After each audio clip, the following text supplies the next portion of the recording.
дальнее море зайти, под крылом самолет.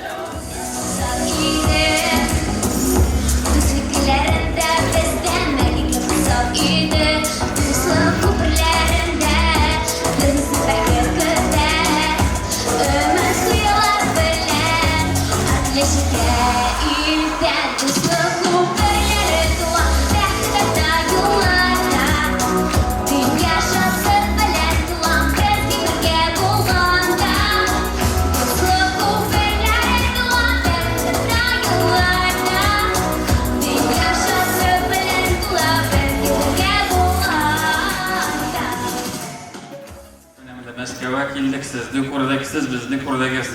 Sen bilan shunday obro'li kishilar bilan aralashib, ularning fikrlarini tinglab, ol yoshlar ishida, ullar ishida bek kerak shunday uchrashuvlar. Shunga ko'ra bugun ayrim rahmatimni Moskva shahrining xo'jasi Nasabiyaga rahmat aytasim keladi. U bizni gil nindigina nastagina yeshtirmasaq da gil bizga yordam Benim vekilimim de, mana şu binanın hocası bugün sohbet kitesi oldu, gitti anla rahmet.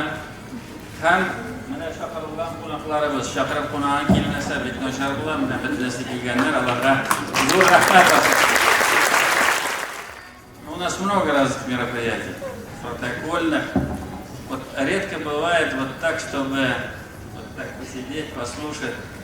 На самом деле это не только поучительно для вас, для молодежи, это поучительно для каждого из нас. Вот каждая история это жизнь, это опыт, это нигде этому не учат. Поэтому такая форма нашего общения, она очень важна. Среди вот таких ярких людей что-то мне говорить сложно будет, поэтому я хочу пожелать вам успехов. Рахмат сизга. И вот я сам не так давно принял решение, что пора завести семью и тоже становиться отцом, и начал погружаться в эту историю, что такое отец вообще, что такое культура. И я понял, что это важная тема для любого руководителя, а я знаю здесь много руководителей. Потому что отец — это не только тогда, когда у тебя есть дети. Ты можешь быть отцом для своих сотрудников, отцом для своей команды. Я выписал ряд важных вещей, которые делают человека отцом. И наша задача в себе эти качества обязательно воспитывать. Отец — это граница между хаосом и порядком. Это мера порядка. Это то, когда все не знают, что делать, и появляется человек, который говорит: я знаю, что делать. И он сразу же упорядочивает все. Отцы передают нам цивилизацию и культуру. Отец не цепляется за прошлое. Отец публично не сомневается. Отцы не сидят дома, и они не остаются без дела, даже когда есть безграничный ресурс. Они всегда в работе, они всегда заняты делом. Отец не суетится. Отец планирует, а другие прикрепляются к его плану. Отец всегда побеждает, а победа — это получение задуманного. Отец — это тот, у кого есть власть, тот, у кого есть ответственность, стратегия, решение, своя территория, защита своей территории и ее расширение. Отец никогда не говорит, что у его сотрудников не получилось. Это у него не получилось, но даже если у него что-то не получилось, у него всегда есть план «Б». Отец никогда не обвиняет других, так как понимает, что все дело в нем. Отец выводит сына в общество. И вот, наверное, самое главное, что вот мне было очень важно. Отец знает, что лучший способ воспитать ребенка — это воспитать себя как того, на кого будет смотреть ребенок, когда родится и будет расти. И подытоживая вот эту тему, она очень обширная, объемная, я думаю, что наша задача, вот как здесь много руководителей, это, учитывая непростое прошлое нашей страны, мне кажется, вот эти качества стали забыты, многие отдали процесс воспитания на разные социальные институты и не являются примером для своих детей. Я думаю, что наша с вами задача в целом показывать достойный пример и выполнять, может быть, в культурном смысле роль отца. Вот как здесь руководитель, я очень поражен Рустамом Нургалиевичем, например, его биография, она меня очень вдохновляет. И наша с вами задача вот культурно выполнять эту роль для тех людей, у кого не было, скажем так, семьи с правильным, может быть, воспитанием. У меня все, спасибо большое. Вот это дошло до меня, и очень волнительно, на самом деле, там сидишь, вроде так, все так спокойно, но послушав таких уважаемых людей, прямо становится еще волнее, потому что еще многому нужно учиться. Ну что, давайте сразу о том, как у нас все начало получаться, вот то, что вы сейчас видите. Наверное, многие подумают, что это за 2 года сделано, за год, потому что мы так резко вылезли на рынок, татарский, башкирский. Ну и, конечно же, все подумали, что это быстро. Нет, на самом деле мы к этому шли долгое время, около 14 лет, вот даже если не ошибаюсь, даже 16, потому что мне самому сейчас 30 лет. И давайте сразу, вот реально волнуюсь, прикиньте.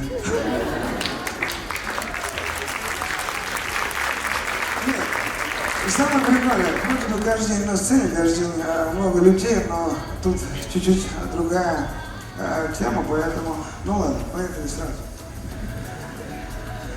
Так, знаете, вот чтобы прийти к этому, я, во-первых, вижу очень много молодых людей, и хотел бы сразу начать с этого. Как раз таки я начал тоже с молодых лет, со школьного возраста. Когда учился в школе, я всегда думал, кем же я хочу быть. И честно скажу, в детстве всегда спрашивали у детей, вот кем хотите стать? Там, говорят, пожарником,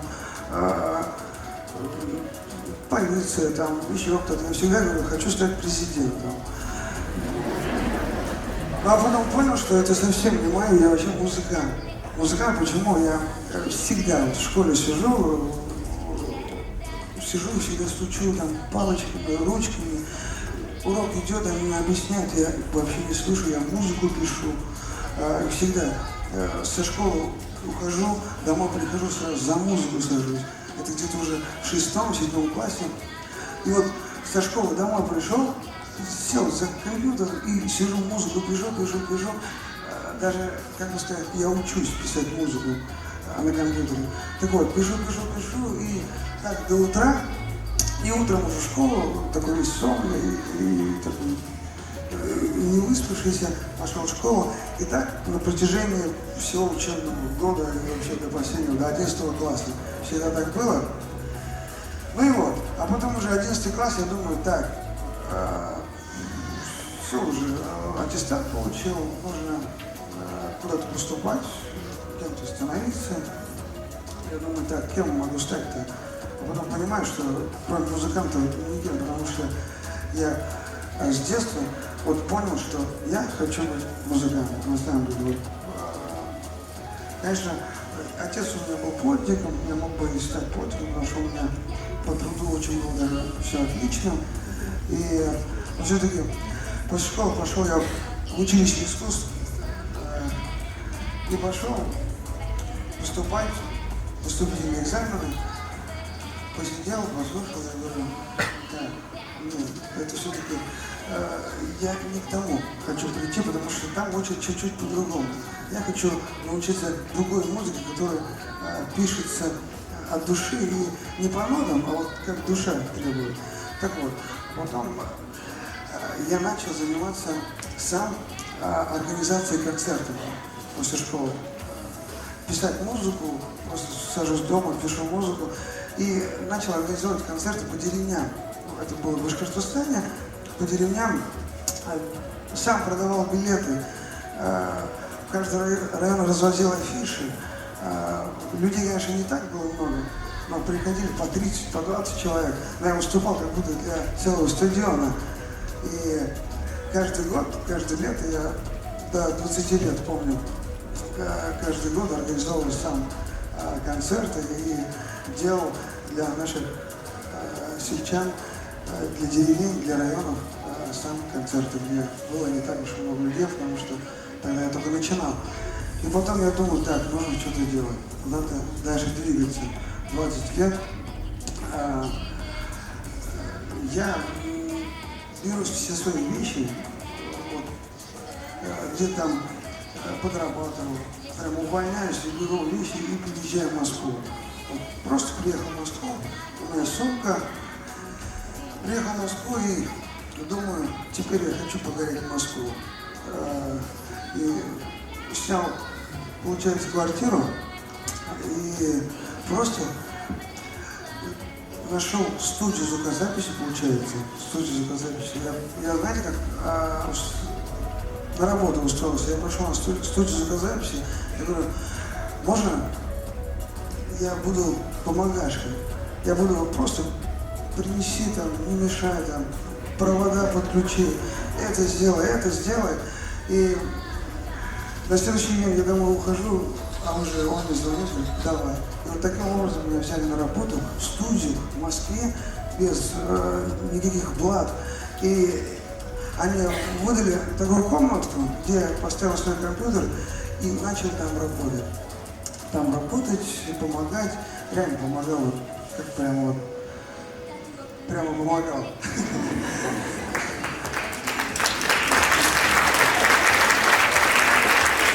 Так потом в Москве я прожил 6 лет. 6 лет, на протяжении 6 лет я писал музыку на татарском языке, на башкирском, на русском.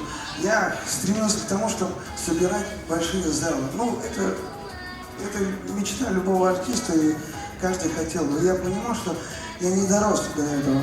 5 лет сидел, писал, отправляю песни, не берут на радио еще раз. Я думал, так, нужно работать дальше. Понимаю, слушаю, изучаю эстраду. Ну и на 5-й год, на 6-й, у меня уже начало что-то получаться. И уже начали брать песни на радиостанции, на местном, в районе, там, на районе или в городах. И начали постепенно приглашать на концерты. И я начал понимать, что наконец-то мы доходим до того, вот, к чему шли. То есть, я хочу сказать, это был очень большой срок. 16, получается, 5, ну где-то прямо нормально поработали, я даже не могу понять, сколько это было в школе мне 16 лет было, наверное, да? 15, 14. В общем, ладно, неважно, 10 лет. Так вот.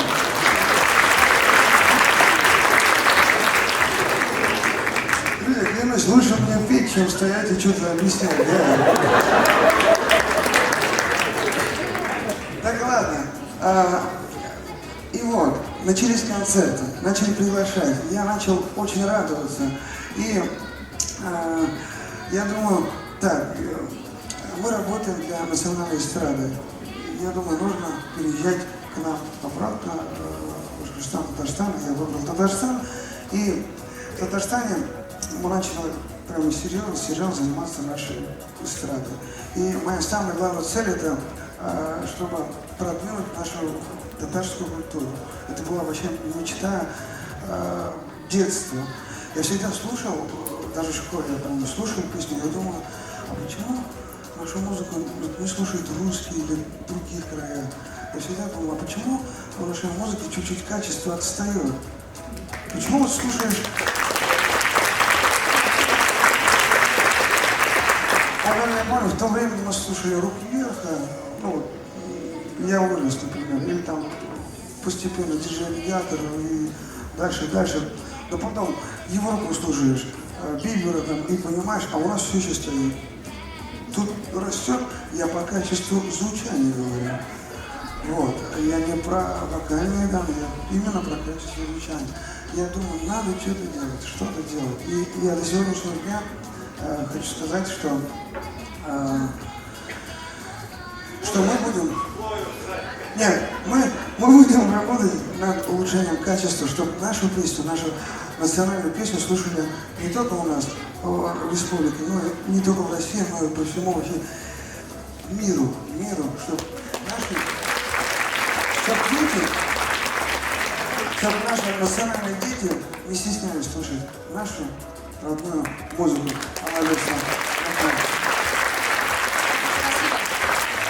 Спасибо. Познакомился с величайшими людьми, каждый в своей профессии, каждый в своей науке.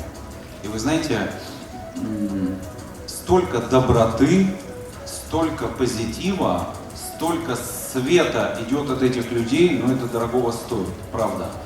Я вообще всем на самом деле желаю, чтобы в вас не вырабатывалось чувство зависти, чтобы не вырабатывалось чувство агрессии. Его в обществе и так хватает. Чтобы больше было радости. Вот есть успешные люди, надо на них смотреть, равняться и восхищаться, и стараться быть такими же, а может быть и лучше. Никогда не говорить ни про кого плохо. Не надо никого осуждать. Всегда нужно думать только о себе, о своих успехах, и нужно быть заряженными только на победу. По-другому ничего в этой жизни не получится. По поводу, так как здесь представители разных профессий, я все-таки представляю индустрию еды, сладости, а сладкое все любят. Я хочу сказать, что приходите к нам в профессию. У нас круто. Я всем говорю, добро пожаловать в наш сладкий мир. Всегда эту фразу говорю. Но потому что сладости едят во всем мире, шоколад объединяет, сладкое, чак-чак, толкыш, да? Кто знает. Кстати, вы знаете, очень многие не знают, что такое толкыш. Очень многие среди молодежи не знают, что такое толкыш. А я еще в свое время в детстве его тянул. Правда, руки обжигал, но тянул сам. Хочу сказать, наша... Я вас угощу обязательно. Каждый из нас по-своему талантлив, но талант не всегда лежит на поверхности. И только упорным, каждодневным трудом, это я молодежи говорю, можно взрастить этот талант, вызывая уважение в обществе. И очевидно обратное, без труда и усердия любой талант не получит должного развития и завянет. На этом пути нельзя останавливаться, но всегда можно менять направление. Согласны? Советы и нравоучения иногда полезны, конечно, но лучше, если каждый из нас пойдет своим путем. Как сделал это я в свое время. При этом непременно набивая себе синяки и шишки. Совершенно правильно. Они передают человеку неоценимый опыт и силу на жизненном пути. На мой взгляд, есть только два качества, которые разрушают личность. Это лень и безразличие. Все остальное заставляет двигаться вперед. Заслуженный артист Республики Башкортостан, спикер. Элвин, Но вы и спикер, и Элвин Грей. А это вам аплодисменты. Громкие. они говорят, я говорю, уф, там, уф, я не приглашаю, я не приглашаю.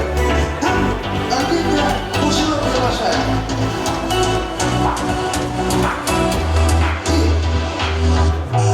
Уф, там,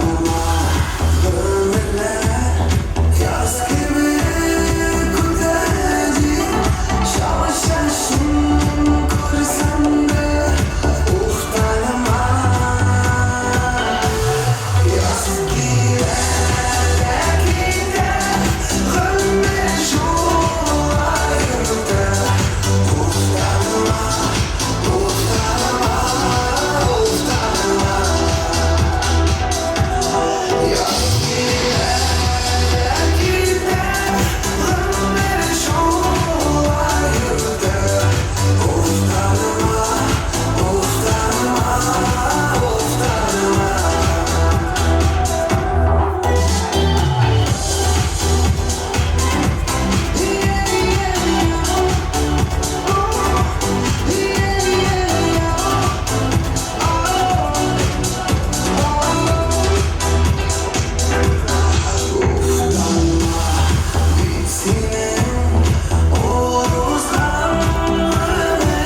Оксан, ну хоть какие-то движения делайте, пожалуйста.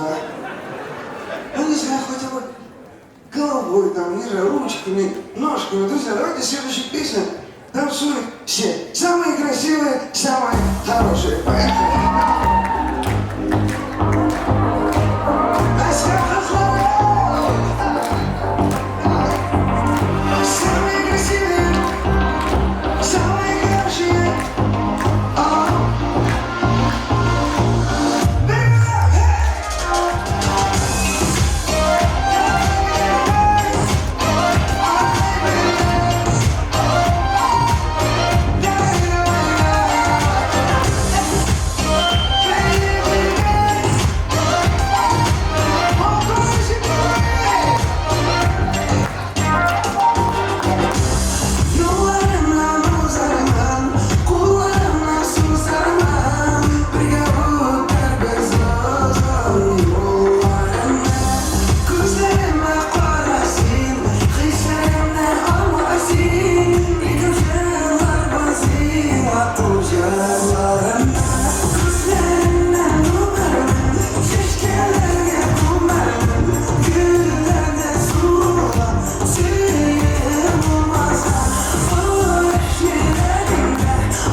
Сегодня мы в Корстене, в таком красивом зале. У нас сегодня проходит торжественное мероприятие «Москва, Татарстан».